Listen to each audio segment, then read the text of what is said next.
أستغفر الله وأتوب إليه.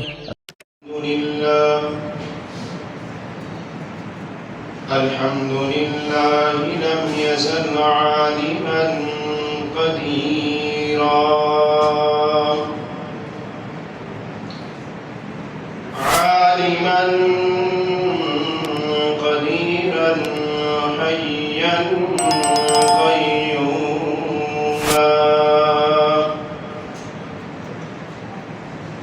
حيا قيوما سميعا بصيرا.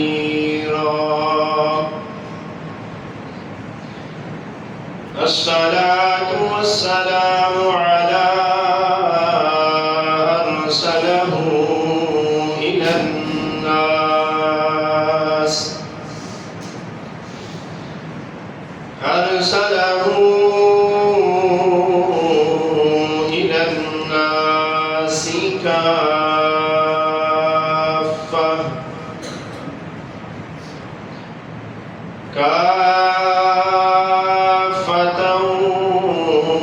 وبشيرا ونذيرا.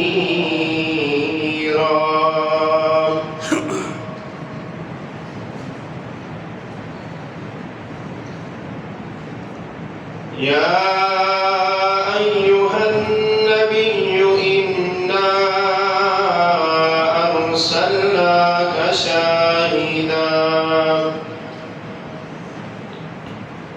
شاهدا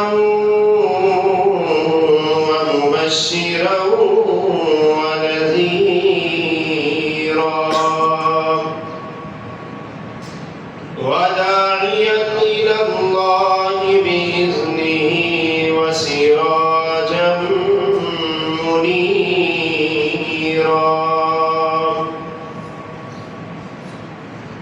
وبشر المؤمنين بأن لهم من الله فضلا كبيرا.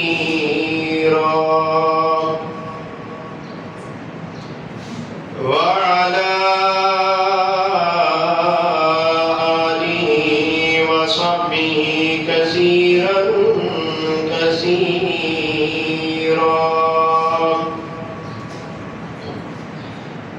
أما بعد فأعوذ بالله من الشيطان الرجيم. بسم الله الرحمن الرحيم.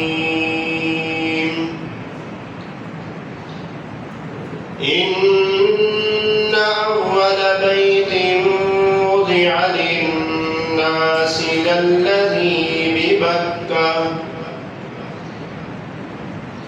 للذي ببكة مباركا وهدى للعالمين.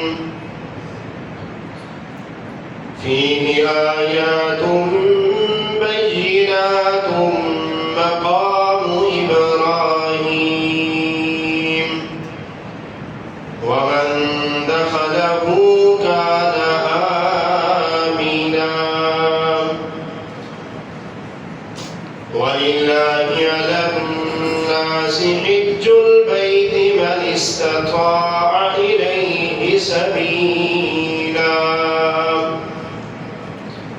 ومن كفر فإن الله غني عن العالمين.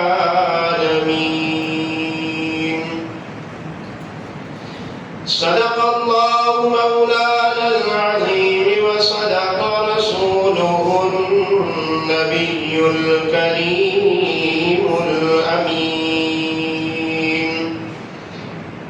إن الله وملائكته يصلون على النبي يا أيها الذين آمنوا صلوا عليه وسلموا تسليما.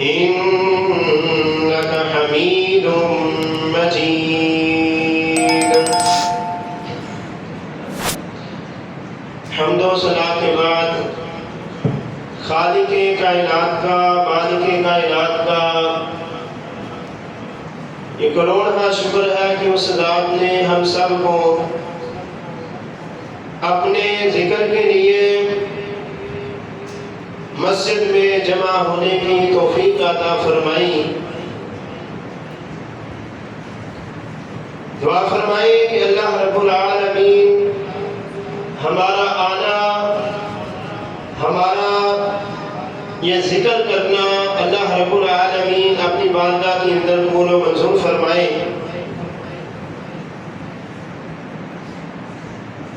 اور جو لوگ اس وقت غفلت میں پڑے ہیں، اللہ رب العالمین ہمارے سمیت ان سب کو بھی اپنے ذکر کے لیے قبول فرمائے.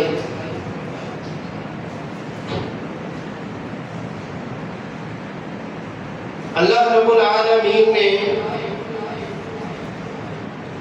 انسان کو اس کائنات کے اندر مبعوث فرمایا، اور یہ سلسلہ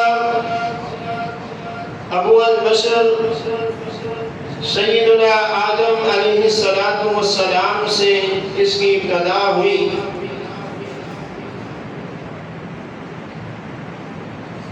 اور انسان اس کائنات کے اندر ایک مختصر وقت کے لیے اس کائنات کے اندر آیا، اور ایک وقت آئے گا کہ انسان اس کائنات کو چھوڑ کے چلا جائے گا، اور اللہ رب العالمین انسان کو اپنے سامنے کھڑا کر لیں گے.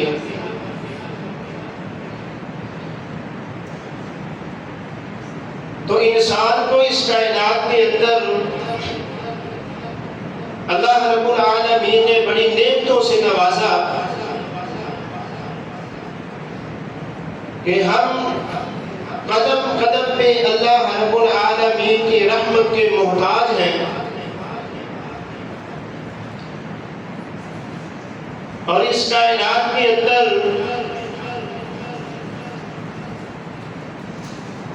انسان ایسے زندگی گزار رہا ہے،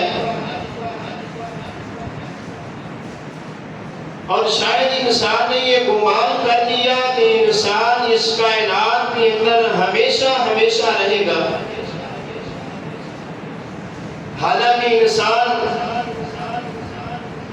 اپنے ہاتھوں سے پتہ نہیں روزانہ کتنے لوگوں کو غسل دیتا ہے، کتنے لوگوں کا جنازہ پڑھتا ہے، کتنے لوگوں کو اپنے ہاتھوں سے مٹی کے اندر دفن کرتا ہے. اب یہ دفن کرنے والا، قبر کے اوپر مٹی ڈالنے والا بڑی جلدی میں ہوتا ہے، اور شاید یہ ذہن بنا لیتا ہے بھائی اس کا تو وقت آ گیا تھا، یہ تو بیمار تھا، اس کو تو ہارٹ اٹیک ہوا، میں تو ابھی صحیح سلامت ہوں، تندرست ہوں. جو ہی قبر کے اوپر مٹی ڈالی اور انسان اپنے ذہن کے اوپر بھی یہ مٹی ڈال دیتا ہے کہ شاید مجھے موت آنی ہے یا بھی نہیں آنی.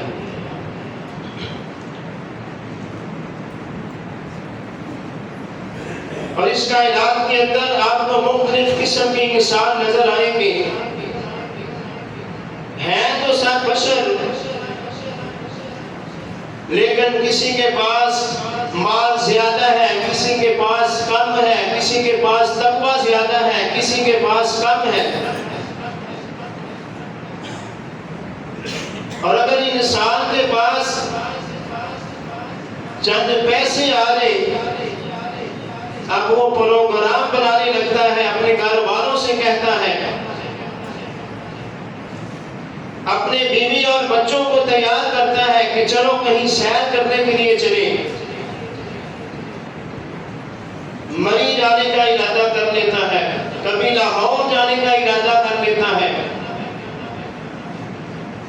کہ ان کے پاس پیسے آ گئے، وافر مقدار میں جب پیسے آ گئے تو انسان یہ پروگرام بنانے لگتا ہے کہ چلو کہیں سیر کر کے آئیں. لیکن خوش نصیب ہے وہ لوگ کہ جن کو اللہ رب العالمین نے مال دیا اور پھر وہ تیاری کرتے ہیں تو کرتے اس بات کی ہے کہ چلو بیت اللہ کے طواف کے لیے چلتے ہیں، روضہ رسول کی زیارت کے لیے چلتے ہیں. خوش نصیب ہے وہ لوگ. دعا فرمائیں کہ اللہ رب العالمین ہم سب کو حرمین شریفین کی حاضری نصیب فرمائے اور اس کائنات کو اللہ رب العالمین نے تخلیق فرمایا. اللہ خالق کل شیء، ہر چیز کو پیدا کرنے والی کون سی ذات ہے؟ سب بولیے گا. اور اللہ رب العالمین نے اس کائنات کو بنا کے مختلف مقامات کو اللہ رب العالمین نے فضیلت عطا فرمائی. سب سے پہلے اللہ رب العالمین نے جو فضیلت اور مقام عطا فرمایا وہ ہے بیت اللہ، اور دوسرے نمبر پہ اس کائنات کے اندر جس مقام کو خالق کائنات نے فضیلت بخشی وہ ہے مسجد نبوی، کہ جس کو رحمت کائنات صلی اللہ علیہ وسلم نے خود اپنے ہاتھوں سے تعمیر فرمایا. اور تیسرے نمبر پہ ہے بیت المقدس، مسجد اقصی. اللہ رب العالمین نے مسجد اقصی کو فضیلت بخشی جس کے اوپر دشمنوں نے قبضہ کیا ہے. دعا فرمائے کہ اللہ رب العالمین مسجد اقصی کو آزادی عطا فرمائے.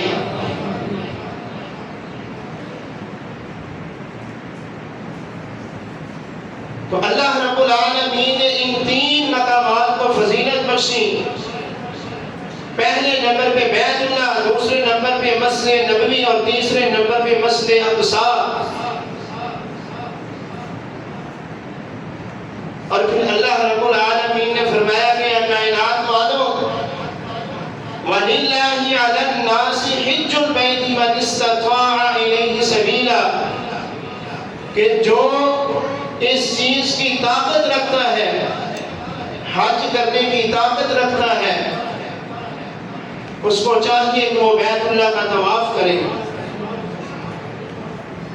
اور اس کی فضیلت اللہ رب العالمین نے بیان فرمائی فیہ آیات بینات مقام ابراہیم، کہ اس میں غور و فکر کرو تمہیں میری واضح نشانیاں نظر آئیں گی، مقام ابراہیم نظر آئے گا. اور جو بیت اللہ میں داخل ہو گیا اللہ رب العالمین نے اسے امن کا پروانہ عطا فرما دیا.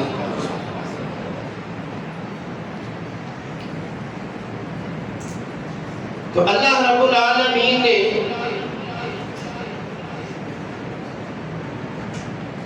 انسان کو اس کائنات کے اندر عارضی امتحان کے لیے بھیجا.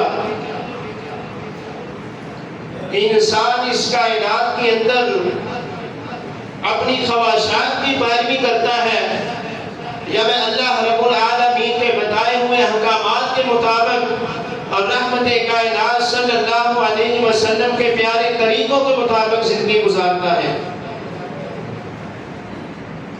تو رحمت کائنات صلی اللہ علیہ وسلم نے فرمایا کہ اسلام کی بنیاد 5 چیزوں پر ہے. بنی الاسلام علی 5، شہادت ان لا الہ الا اللہ، سب سے پہلے اس چیز کی گواہی دینا کہ اللہ رب العالمین کے علاوہ اس کائنات کے اندر نہ کوئی معبود ہے اور نہ کبھی کوئی ہوگا.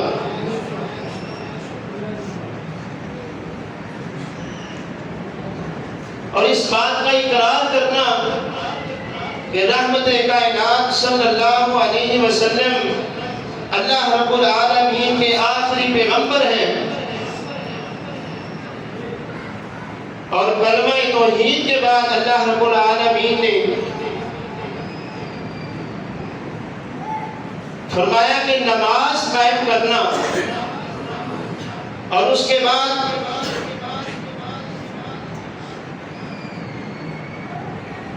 زکوٰۃ ادا کرنا، اور اس کے بعد رمضان کے روزے رکھنا، اور 5ویں نمبر پہ اللہ رب العالمین نے حج کو رکھا۔ رحمت کائنات صلی اللہ علیہ وسلم نے یہ جو بنیاد اسلام علی خمس، اسلام کی بنیاد جن 5 چیزوں پر ہے، اور حج کو 5ویں نمبر پہ رکھا۔ اور دیکھیں کہ حج کی باری 5ویں نمبر پہ ہے، لیکن اس کا اجر و ثواب دیکھیں کہ رحمت کائنات صلی اللہ علیہ وسلم نے فرمایا راجعت یوم ولدتہ امہ، کہ جس نے بیت اللہ کا طواف کیا، حج کیا، اور اس نے اللہ رب العالمین کے احکامات کی فرما برداری کی، اللہ رب العالمین کے احکامات کی نافرمانی نہیں کی، فرمایا کہ ایسا انسان اپنے گھر میں جب لوٹے گا تو اس کی حالت ایسی ہوگی کہ جیسے آج ہی اپنی ماں کے پیٹ سے پیدا ہوا ہے۔ اس کا اجر و ثواب دیکھنے کتنا ہے، کیونکہ اس میں مشقت بڑی ہے، گرمی کا موسم ہو اور بیت اللہ کا طواف کرنا، صفا مروہ کی سعی کرنا۔ اب تو بڑی سہولتیں آ گئی ہیں، لیکن زوجہ ابراہیم کا صفا مروہ پہ دوڑنا وہ یاد کریں۔ اللہ رب العالمین نے فرمایا ان الصفا والمروہ من شعائر اللہ، یہ صفا اور مروہ یہ اللہ رب العالمین کی نشانیوں میں سے ہے۔ اور پھر اللہ رب العالمین نے یہ جو فضیلت بخشی، اور جس جگہ کو خالق کائنات نے پھر نوازنا ہوتا ہے، اس جگہ پہ اپنے کسی نہ کسی محبوب کو بھیج دیتا ہے۔ بیت اللہ کو نوازا تو اس میں اپنے پیارے خلیل کو بھیج دیا۔ اب بیت اللہ کی بنا کو دیکھیں، اس کی تعمیر کو دیکھیں، تو حضرت سیدنا ابراہیم، حضرت اسماعیل علیہ السلام اس کو تعمیر کرنے والے نظر آئیں گے۔ مقام ابراہیم کو دیکھیں، حضرت ابراہیم علیہ السلام کے قدمین نظر آئیں گے۔ صفا اور مروہ کو دیکھیں تو زوجہ ابراہیم ان کا دوڑنا نظر آئے گا۔ زمزم پہ نظر دوڑائیں گے تو حضرت اسماعیل علیہ السلام کا تڑپنا نظر آئے گا۔ جمرات پہ دیکھیں گے تو سیدنا ابراہیم علیہ السلام کا پتھر مارنا نظر آئے گا۔ مینا میں دیکھیں گے تو سیدنا ابراہیم علیہ السلام کی قربانی نظر آئے گی۔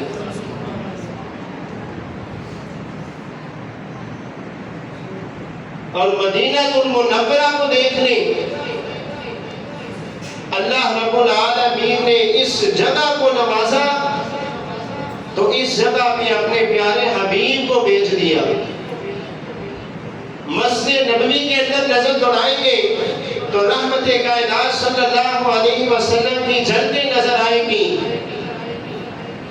مسجد قباء کو دیکھیں گے تو رحمت کائنات صلی اللہ علیہ وسلم کی پہلی مسجد نظر آئے گی، آپ کا سفر اول نظر آئے گا۔ مسجد قبلتین کو دیکھیں گے تو رحمت کائنات صلی اللہ علیہ وسلم کی پیاری جھلکیں نظر آئیں گی۔ اور روضہ رسول کو دیکھیں گے، روضہ رسول کے اندر جائیں گے تو تمہیں جنت کا ٹکڑا نظر آئے گا کہ خالق کائنات نے جس جگہ کو نوازنا چاہا پھر اس جگہ پہ اپنے محبوب پیغمبر کو بھیج دیا. مسجد اقصی کو نوازا تو حضرت داؤد علیہ السلام اور حضرت سلیمان علیہ السلام کو بھیج دیا. طور سینا کو نوازنا چاہا تو اپنے پیارے کلیم کو بھیج دیا اور بغیر فرشتوں کے واسطے کے پھر ان سے کلام فرمایا.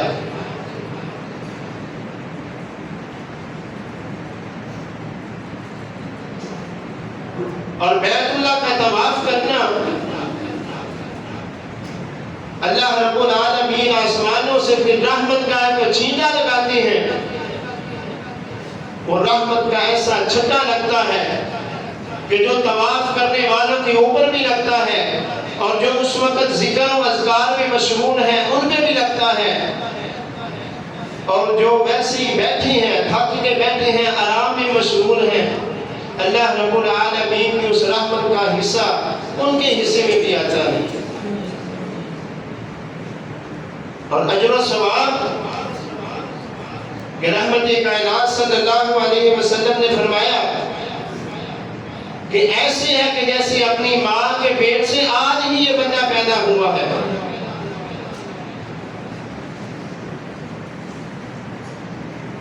اور اجر و ثواب اس میں کیوں زیادہ ہے کہ حج والی جو عبادت ہے اس میں تینوں قسم کی جو عبادتیں ہیں وہ تینوں اس حج کی عبادت کے اندر شامل ہیں.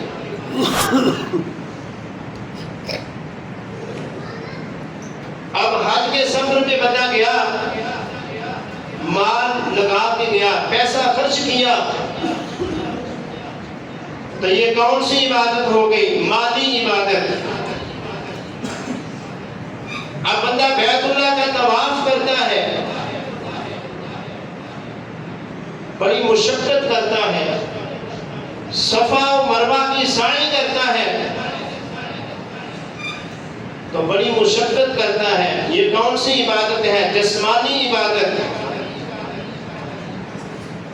اور بیت اللہ کا طواف کر رہا ہے اور زبان پہ ہے لبیک اللہم لبیک لا شریک لک لبیک، کہ انسان اپنی زبان سے اللہ رب العالمین کی حمد و ثنا کو بیان کرتا ہے. اور یہ کون سی عبادت ہوگی؟ قولی عبادت. عبادت کی کتنی قسمیں ہیں؟ قولی عبادت، فعلی عبادت اور مالی عبادت. کہ حج والی عبادت کے اندر یہ تینوں عبادت کی قسمیں موجود ہیں، اس لیے اس کا اجر و ثواب اللہ رب العالمین نے زیادہ رکھا ہے. تو رحمت کائنات صلی اللہ علیہ وسلم نے فرمایا کہ ایک وقت آئے گا کہ میری امت کے امیر لوگ جو ہیں وہ حج کریں گے تجارت کے لیے،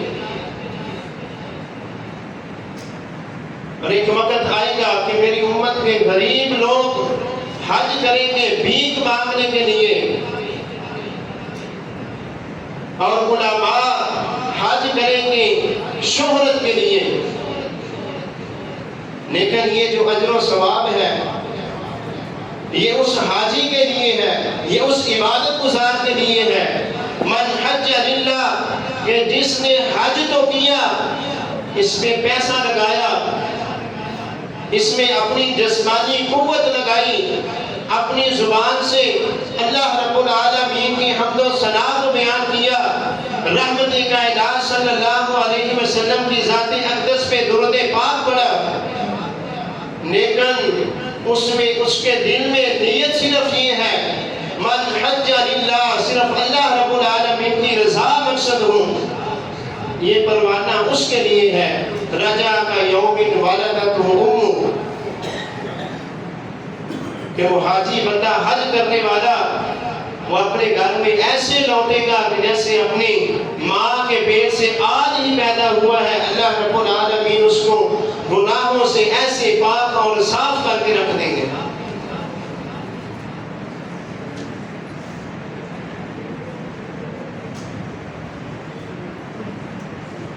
تو جو بھی ہم عبادت کریں، جو بھی ہم عمل کریں، وہ محض اللہ رب العالمین کی رضا حاصل کرنا مقصود ہو، ورنہ اللہ رب العالمین کو ایسے انسان کی کسی بھی عبادت کا، نہ مالی عبادت کا، نہ قولی عبادت کا، نہ فعلی عبادت کا، اللہ رب العالمین فرماتے ہیں کہ مجھے اس انسان کی عبادت کی کوئی ضرورت نہیں، وہ کپڑے میں لپیٹ کے اس کی پیشانی کے اوپر مار دی جاتی ہے۔ اور اللہ رب العالمین نے اس کائنات کے اندر 3 مقامات کو جو فضیلت عطا فرمائی، بیت اللہ کو اور مسجد نبوی کو اور مسجد اقصیٰ کو، مسجد نبوی کے اندر رحمت کائنات صلی اللہ علیہ وسلم کی جھلکیں نظر آئیں گی، اور سب سے زیادہ جو اہم چیز ہے وہ ہے ادب۔ دعا فرمائے کہ اللہ رب العالمین ہمیں حرمین شریفین کا ادب نصیب فرمائے۔ اگر روضہ رسول پہ چلے گئے، دل کے اندر اب ادب نہیں ہے، تو اللہ رب العالمین نے فرمایا کہ ان تحبط اعمالکم، کہ اے پیسہ لگا کے آنے والے، اے جسمانی مشقت برداشت کرنے والے، ان تحبط اعمالکم وانتم لا تشعرون،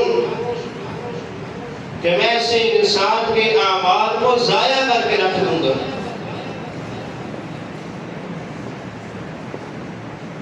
تو اللہ رب العالمین ہمیں حرمین شریفین کا ادب بھی نصیب فرمائے۔ تو جو لوگ اس وقت حرمین شریفین کی حاضری کے لیے گئے ہیں، دعا فرمائے کہ اللہ رب العالمین ان کے اس عمل کو اپنی بارگاہ کے اندر قبول و منظور فرمائے، اور اللہ رب العالمین ہمیں بھی حرمین شریفین کی حاضری نصیب فرمائے۔ دعا ہے کہ اللہ رب العالمین جو کہا، جو سنا، اس پہ عمل کرنے کی توفیق عطا فرمائے۔ وما علینا الا البلاغ المبین۔